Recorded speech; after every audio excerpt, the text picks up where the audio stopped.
I'd like to ask a question about something that does concern me, and that's what we call genetic engineering.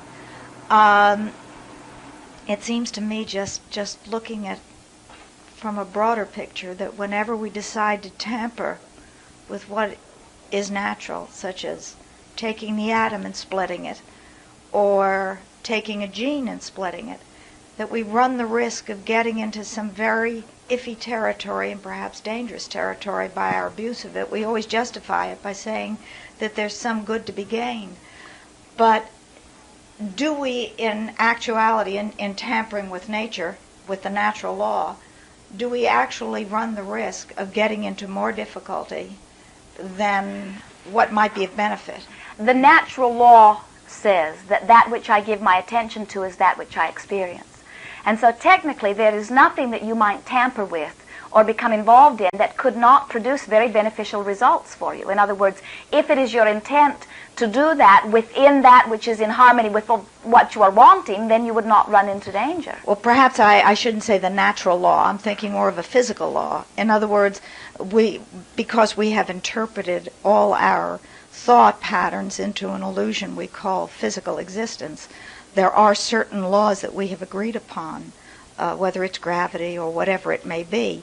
And my feeling is that we, being as we are, tend to, through the tampering with these physical laws, tend to get ourselves into difficulties that I somehow think we've anticipated even historically. I've often wondered what the meaning of the story of the Garden of Eden is, or the splitting of Eve from Adam.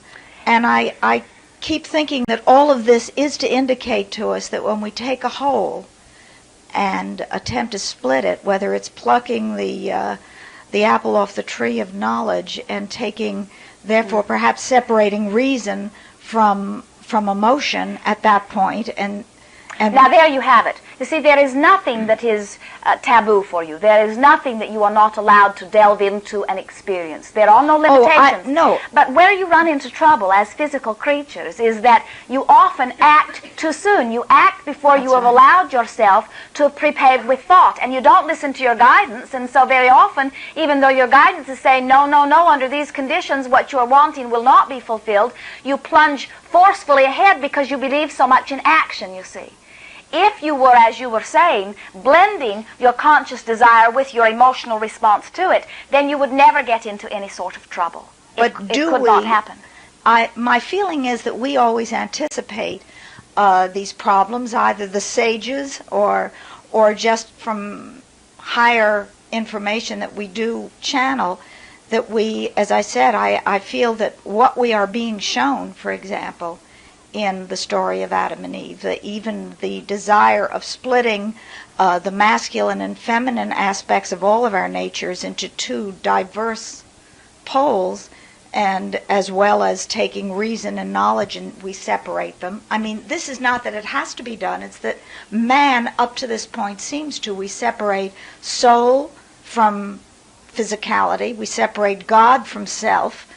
Is it that these things, such as the splitting of the atom or the splitting of the gene, are things that until we have reached a whole, a sense of totality within ourselves, that we are always giving ourselves these little homilies or little stories saying, don't do it, you're not ready. But you see, there it is again, what we are talking about. Those that come forth wanting to caution you are your greatest detriment, for they are pointing out to you the difficulty, and as you focus upon the difficulty, you become the attractors of it.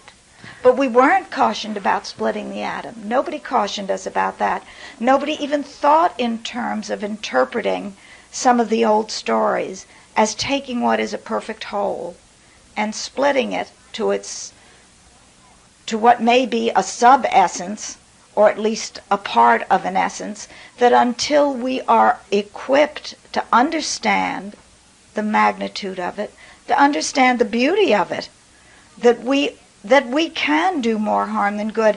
I'm not saying that in advance somebody has come forward and say, don't do this and don't do that.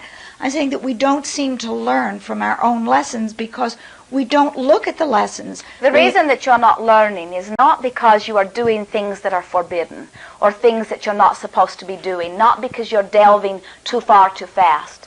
The reasons that you keep finding yourselves in negative places is because you're doing from a position of lack rather than from inspired wanting. All great inventions, all of the things, so many of them that you are benefiting, experiencing the benefit of now, have come from even one being's picture of something that was wanted. You are understanding what the difference. Well, if, for example, in biblical times, the only way we could perhaps even begin to understand the lesson, the inherent lesson that we do not need to fragment one thing from another, that a thing in its whole sense can be beautiful. Which means that emotion, the world as it is, positive and negative, is beautiful. Is a whole. Yes, and my feeling is that everything I see around me, every physical expression, which I've always felt is a blueprint for a higher knowing or thought, that now that we're living in a technological society, are these things that we are creating, such as through the splitting of the atom or the genetic engineering, is that bringing us to a greater understanding of the need for wholeness? Either that or to your destruction. That's what you get to choose. In other words, both probabilities are there. The probability of it being of tremendous value, taking you far from where you are now in terms of benefit, or totally destroying you and everything that you see around you. Both probabilities are there. In other words, it is a blueprint for the understanding which so far we have not gained. We're beginning more and more to comprehend the fact that we can't separate ourselves from, call it God, all that is, whatever you choose to call it, but man has certainly sought to do that throughout history. Man seeks to guard himself from anything that he does not understand. There is great fear in the unknown. And so he thinks that he can know the things of the physical because he can see them. He can put them into little categories. He can name them, pigeonhole them, isolate them, peruse them. Things of a physical nature are easier for you to nail down, while things of a non-physical nature are very slippery, you see. It is a very difficult thing. The reality of it is that everything is elusive. Nothing can really be pigeonholed or categorized. What man is really wanting to discover, and we believe that many of you, not all, but many of you will come to this awareness in this physical experience, is that you are absolutely, eternally connected, physical and non-physical. And to try to view yourself only through your physical eyes is like deciding that you will only eat green peas in the pod and nothing else on the earth. In other words, you deprive yourself of so much of the glory and advantage of your awarenesses. Not all awarenesses can be noted only through what you see or sense or smell or hear from the physical. And more of you in this time of increased energy are recognizing and will come to recognize the absolute connection between the greater consciousness and that which you call physical reality. More will understand that you are undeniably connected one to another. And more of you will come to the place of not fearing that which is unknown. You see, it is where we began today, talking in terms of the health of your own physical body. Most physical beings are frightened, really frightened, about what might be lurking in their own body. And so where does that leave you in terms of what is lurking out there in the darkness or out there in the universe or around the next corner? But when you are understanding the laws, and that you bring the law into your experience by your choice of thought, then you lose fear of what might be lurking in your own body. Now nothing lurks. Everything is invited. And so you deliberately invite what you want, you deliberately don't invite what you don't want, and you start feeling strong, not weak, sure, not afraid, happy, not afraid or despondent, free, not confined. That is, you see, true freedom. Everyone is free. You're free to be as happy or as miserable as you choose, or as healthy or as sick as you choose to think. Absolute freedom abounds. But the way you feel the joy of your freedom, what freedom really is the absence of negative emotion. And the absence of negative emotion can only come when you understand how negative emotion comes forth.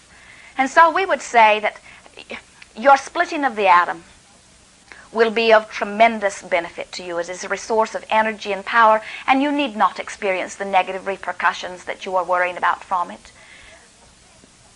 It is only worrying about them that causes that to be your experience. You see. Well, I presume that if all of that does get out of hand, since we are a whole anyhow, not just what we see of ourselves here in physical experience, we would only be creating the illusion of disintegration anyhow, or a lesson